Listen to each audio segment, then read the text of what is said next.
Мемлекет басшысы Қазақстан халқына жолдауында еліміздің азық-түлік өнімдерімен өзін-өзі қамтамасыз ету деңгейін арттырып, ішкі нарықтың импортқа тәуелділігін азайту жұмыстарының маңызын атап өтті.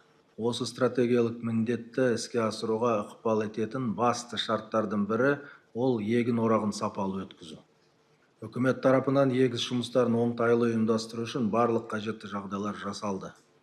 Ауқымды қаражат бөлінді, шаруаларды материалдық техникалық жағынан қамтамасыз ету шаралар қабылданды. Енді алқап басындағы жұмыстарды уақытылы аяқтау керек. Бұл өте маңызды мәселе.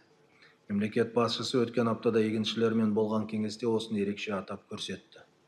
Қазіргі таңда еліміз аумағында егін жинау жұмыстары белсенді жүріп жатыр. Оңтүстік өңірлерде аяқталуға жақын. Күннің жауын шашынды болуы және күрт суытып кетуі жұмыстың мерзімі мен астық сапасына кесірін тигізуі мүмкін.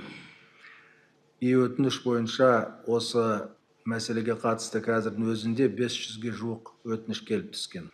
Әкімдіктерге энергетика министрлігімен бірлесіп алдын ала мәлімделген сұранысқа сәйкес астық кептіру үшін қосымша сұйытылған газ бен дизель отынын бөлуді тапсырамын. Жалпы солтүстік өңірлерде астық кептіру жұмыстарын басты назарда ұстаңыздар. Ауа райының бұзылуы егін жинау қарқынына, астықтың сапасы мен көлеміне әсер етпеуге тиіс.